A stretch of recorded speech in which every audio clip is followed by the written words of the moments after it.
Welcome, everybody, to the Wonder Boldly podcast. I'm Christine Santos. I am so passionate about you going after what it is that you want. I want to encourage and motivate you to know that you too can live the life that you desire. Thank you so much for listening. Let's go. Hello, and welcome to another episode of Wonder Boldly. Today, I have on a very special guest, and I'm feeling myself get emotional already. She has an incredible story, and I was completely honored that she shared it with me. She has written a book. It's called Eat Your Feelings, and we're going to get into it. But I was so honored that she shared it with me and moved by it. And apparently right now I'm still moved by it. I'm getting chills and a little emotional. So let me get back to introducing her. Her name is Cristina Simmons, and she is a mom first, a devoted wife, author, speaker, an occupational therapist rooted in holistic wellness. Her journey has been shaped by both profound loss and unwavering love. Cristina's story is one of deep resilience, fierce faith, and the quiet strength found in choosing joy after unimaginable hardship. Her greatest mission is to help others see that even in the midst of struggle, there is always a way forward and a life worth rebuilding.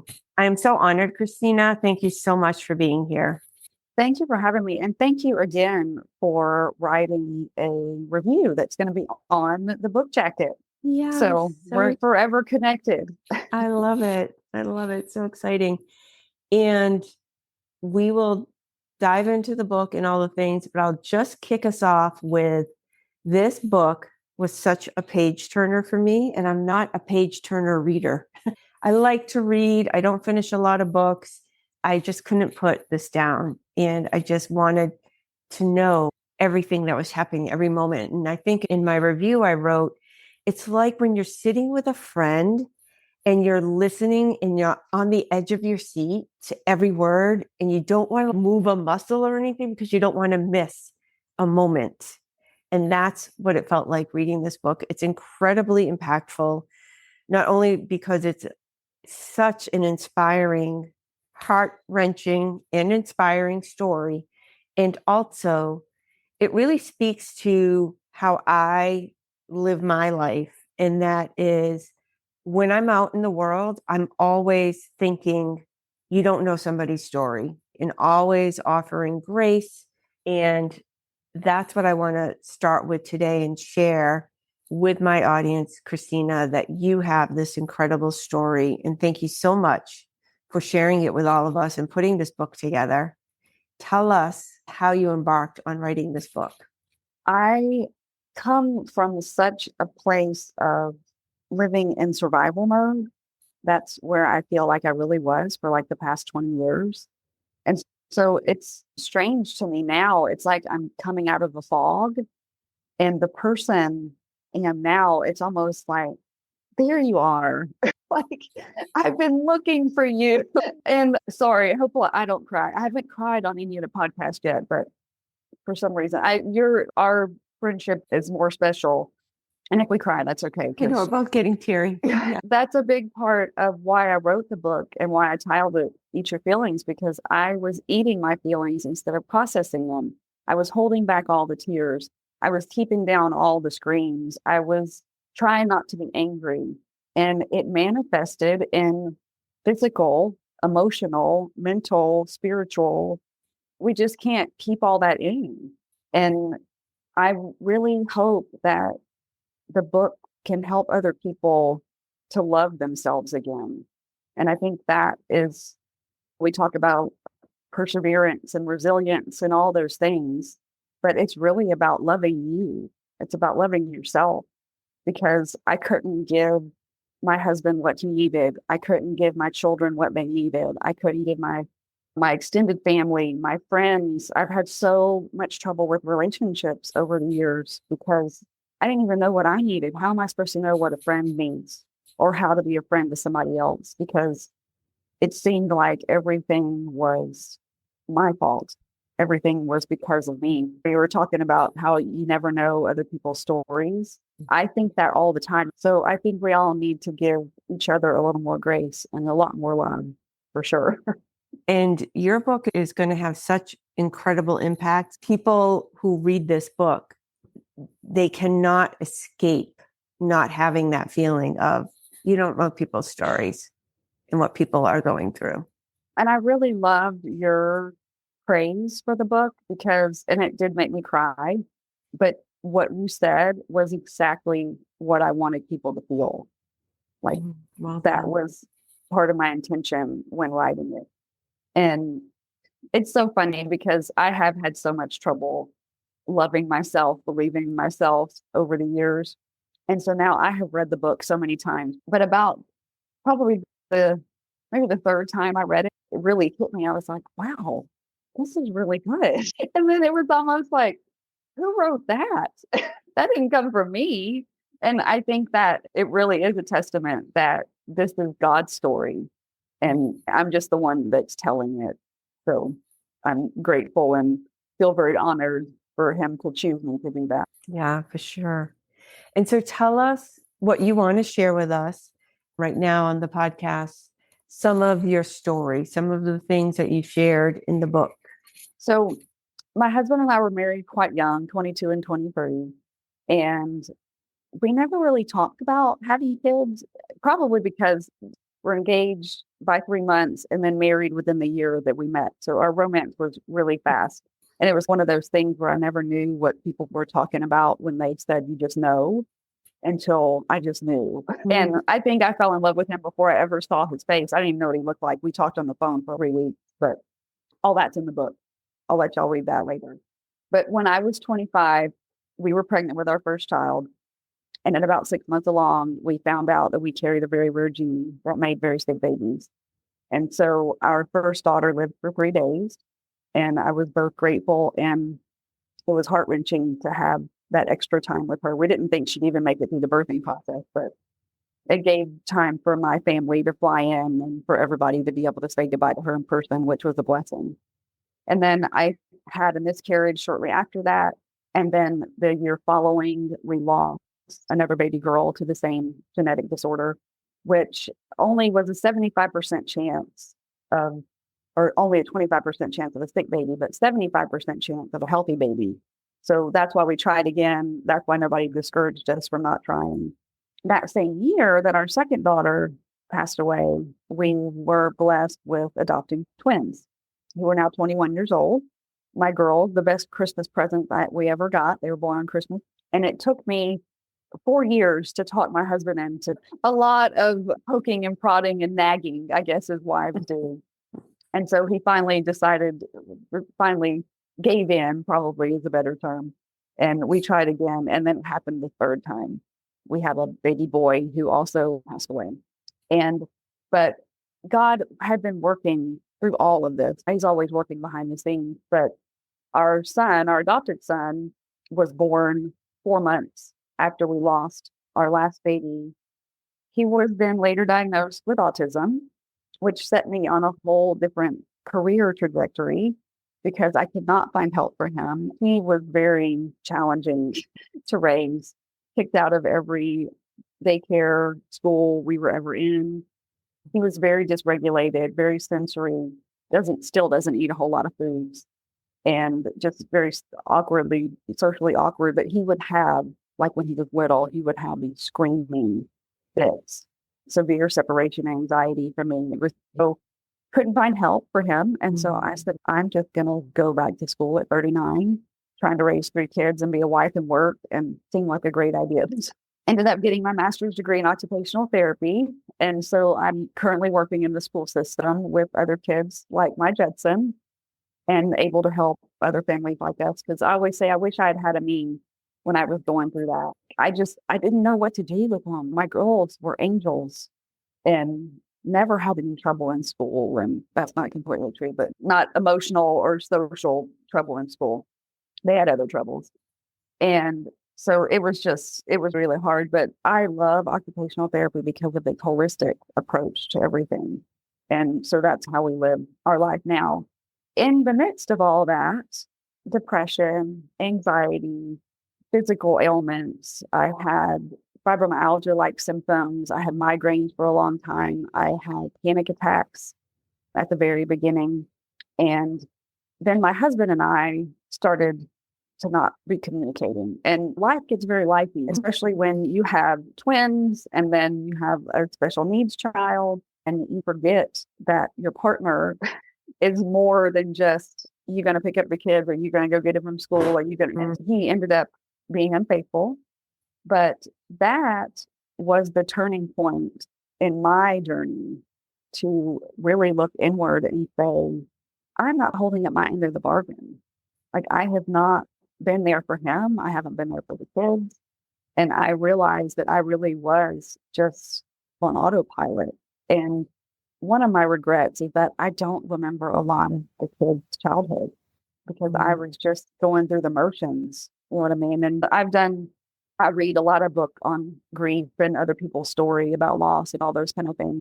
A lot of people talk about your memory. It's almost like your memories are stolen. And I don't know if we consciously block out certain memories because we don't want to remember them. But it's almost like I was living somebody else's life. I was watching my life from the outside, very disassociated for a lot of years. And I started on this whole journey, and writing the book was very cathartic and very healing. I made big changes just through writing, getting it out on paper. But I told my husband, I said, look at everything I've accomplished in a fog. Can you imagine what I can get when I come into my full, better watch out. That's right. I love it. Yes. Yeah. But anyway, Jesus convicted my husband to come clean about the affair. And we've been married for 26 years, and I don't hold any grudges, regret any. I forgave him. I think I forgave him like within the first year after it happened. But yeah, so I don't know if I can really say that I would go through everything again. Yeah. But I wouldn't change it because everything happened for a reason and everything happened the way it was supposed to happen. And we do question, and we were talking about, I had just put about a podcast I did earlier, and we were talking about questioning God's plan or why things happen. And what he said to me in that very moment while we were recording was that some people don't have the faith that I have, or they weren't blessed with that as a child. They need to see a miracle in order to believe that he exists.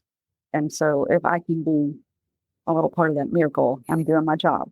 Absolutely. And you brought up your childhood. Can you tell us a little bit about that? So the book starts with my dad, because that I realized much later in life, that was a big part of why I wasn't processing the trauma in my adulthood, because I love my dad. My dad's not here anymore. And I think that made it easier for me to write the book, because I think that's another reason why I didn't write it earlier. I was worried about all that, but I did forgive him 2 weeks before he passed. And I realized that he was doing the best he could. He was only parenting from a place where he had been parented. You know what I mean? And I think some of us do what we learned, and some of us choose to change. And so I always think of Ed Milet, you always think you're the one. I'm the one. I've stepped fully into that now. Yeah. But he was very hard on us as kids. I have 2 sisters, older and younger. And just nothing was ever good enough. I think that's how he was raised. He's a Christian pushed. And I know that he did that sometimes because he believed in me and he knew that I could do better. But it created fear in me. It created a sense of unworthiness. And I felt like I didn't have a voice. I felt like nobody cared what I had to say, which was hard because when you write a book, you want people to buy it. There was that little voice always, nobody's going to want to read your story. Nobody's going to care about what you have to say. But that was from those childhood memories. And then you come into a marriage where my husband actually lost his sister in a car accident when she was 16, when he was 18 years old. And so he had never processed that loss. And then we both come into this marriage and lose our own children. Mm. And there's no wonder that what happened. We just weren't prepared. We wanted to quit. We didn't have any idea what we were doing. And we come from the era of we don't talk about the things that happen inside the household and from the outside. All my childhood friends, except for like my super close ones that were in my house because they grew up with my dad too. Mm. But most people had no idea. My dad would brag on us out in the community how proud he was and how much he loved us. But I never knew what dad I was getting when he came home. I Yeah. didn't know if he was going to be screaming at me about something that I didn't even know I did, or maybe something happened at work and he couldn't take it out on them. So he yelled. He was a yeller. And then I was a yeller when my kids were little, but it was out of fear. Get hurt or somebody could have been hurt or anything like that. I would yell, but it was because I was so scared that they were going to be taken.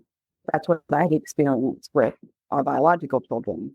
I sheltered my girls, and I talk about that a little bit in the book. I sheltered them so much that now they're having a little bit of a hard time coming into their adulthood. And so we're working through that, but they have a lot of anxiety that I realized that I projected onto them. And of course, just like my dad didn't do it on purpose, neither did I. But I'm trying to learn from my mistakes. And so that when my girls get married and have their own kids, I'm trying to be more open and talking about their anxiety and why it's happening and what it means. And How would you say that this book has changed the family dynamic in your household? so I'm not quite sure yet because I'm just mom. My husband is definitely seeing me in a different light. We were recently at Amberley's Success Summit and I spoke from stage about our story. And there was a picture that the photographer captured that was just, it was a side view of my husband watching me on stage. And you could tell that he was trying not to cry. And, but it was also like pride, being like he was proud of me. And so it's actually brought us closer after he read the book and he sent me the sweetest text message. He'll probably kill me for telling on the podcast, but he just said, "You're awesome." And he said, "And I've got this liquid leaking from my eyes. I don't know what's happening." Because he's not a crier. Yeah. But yeah, and I feel closer to my children though. It's funny that you asked that because I was just thinking that last night. Like I do feel like I'm closer to them and that I've distanced myself from a lot of people over the years. And I think I even did it with my own family. Because if you love somebody too much, it's going to really hurt if you lose them. And so I've lived most of my life like that. Yeah. And I want to go back to something you said a little bit earlier. I think the word you used was disassociated to the past. Did you feel like that was like a wall with your daughters and your son? Did that wall come down? Was there no wall? What was that like? Yeah, I would say that's exactly how I felt. But yeah, even I've never really been a hugger. I mean, I keep people at a distance. And, but for a lot of years, I was in so much pain. I had so much chronic pain that like the kids couldn't even sit in my lap. My leg hurt so bad just to touch like my skin. It was like I was just an open nerve and my skin would hurt and burn. And like, I felt like a big bruise. And so I just kept people at arm's length, which probably was part of the reason that my husband and I started to separate from each other because I would do the same thing. If he came, hug me, I would flinch, or I was in such fight or flight. Exactly. Yeah. Yeah. Yeah. So I want to talk about how you said writing the book, is anyone going to read it? Those feelings. And how are you facing that feeling now? The book is going to be coming out, it's launching. Like, how are you going forward with promoting the book? I've been doing a lot of praying about it, and what I've been hearing now, I feel like I've had this overwhelming sense of responsibility.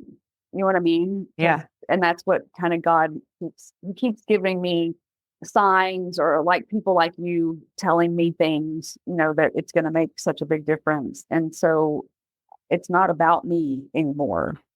The past is the past. Everything that's happened has happened. I can't change it.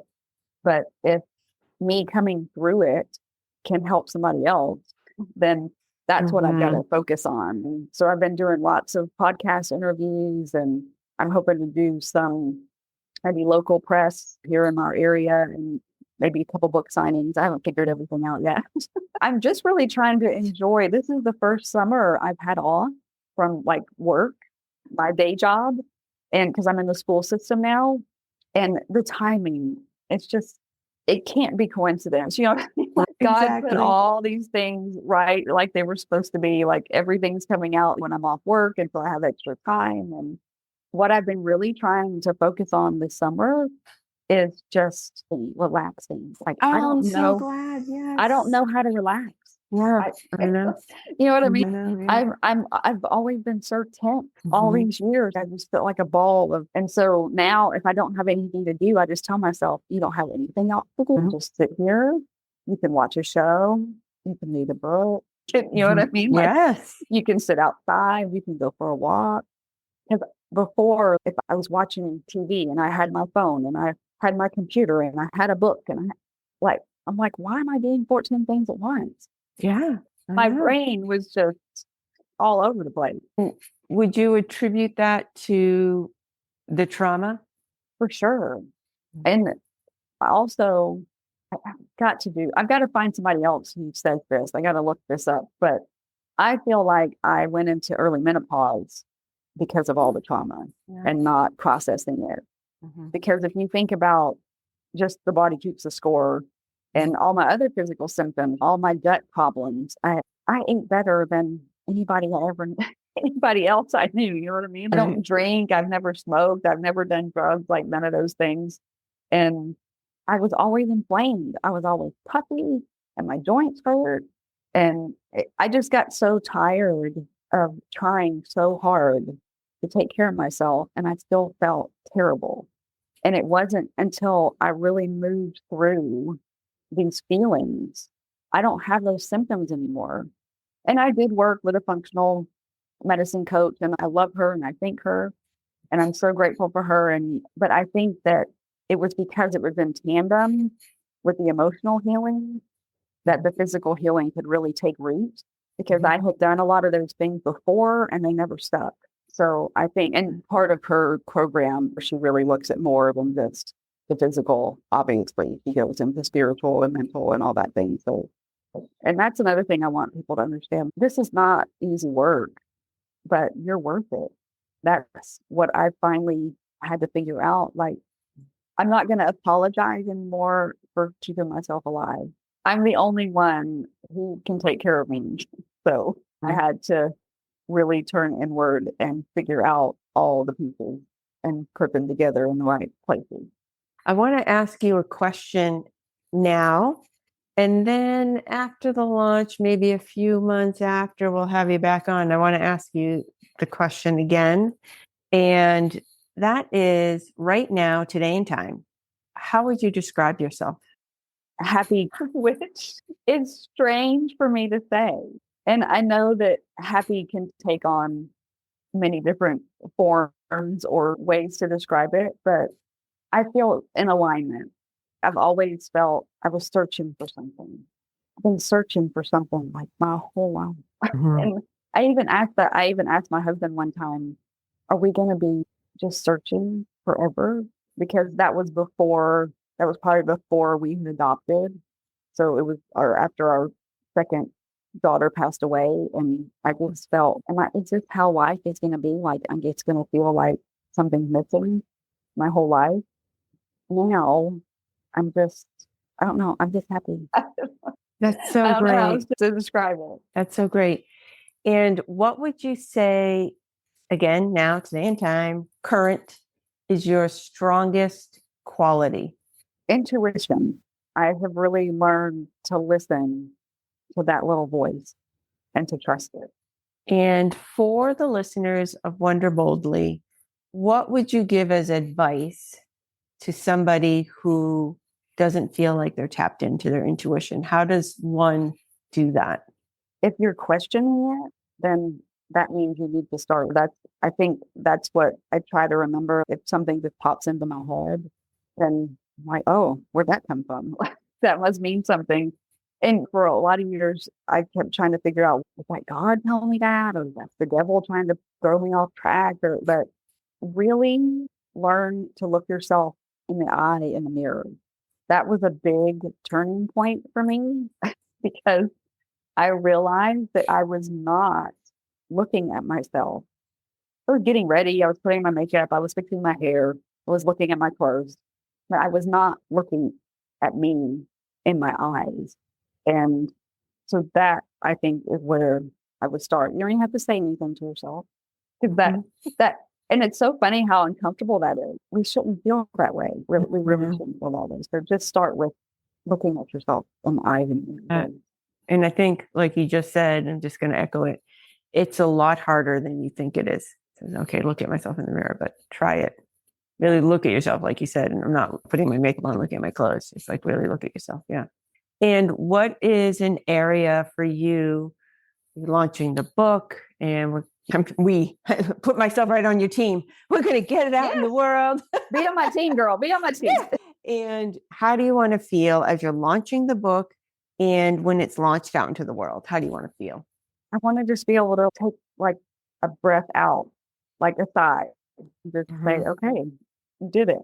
This part is finished. And now the work of really changing people's lives. Say more about that. I'm hoping that is where it takes me because I don't know if I told you this or not, but $2 from every book sold is going to go to A21.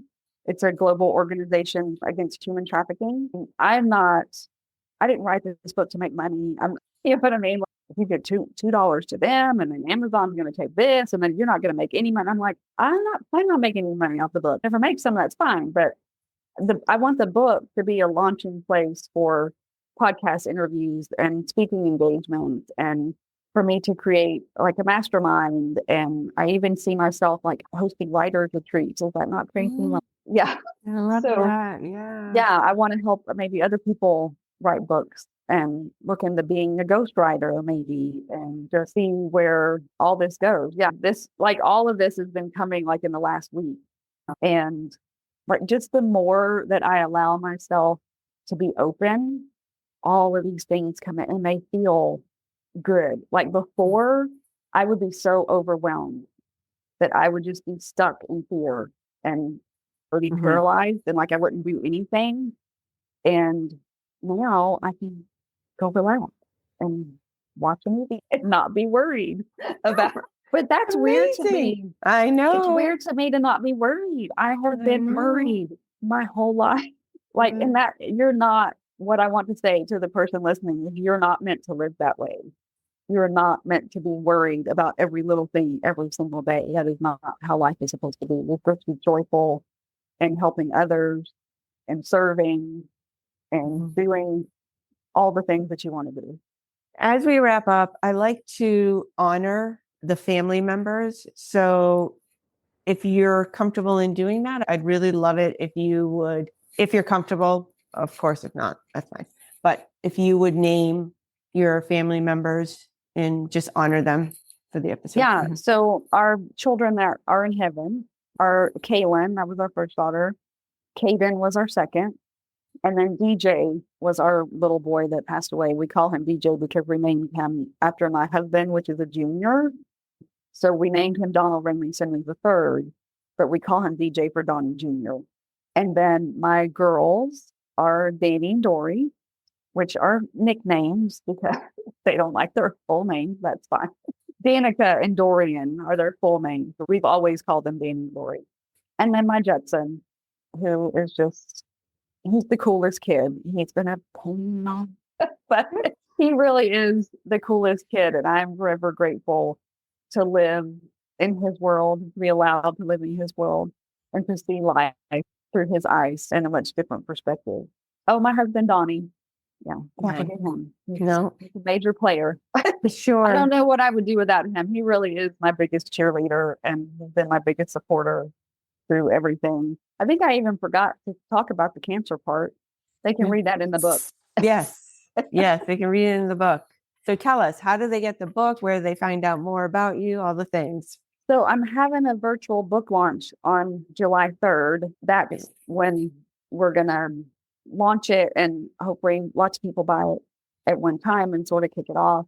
And then I have my website is ChristinaPSimmons.com, and I'm on Instagram, Facebook, LinkedIn, anywhere, social media. Great. Awesome. Thank you so much for coming on. Thank you. Thank you so much for listening to this episode. If you liked it, it would mean the world to me if you give it a 5-star review and recommend it to a friend. I so appreciate you listening, and I hope that these episodes motivate you and inspire you to go after your dreams. Until next time, continue to wonder boldly.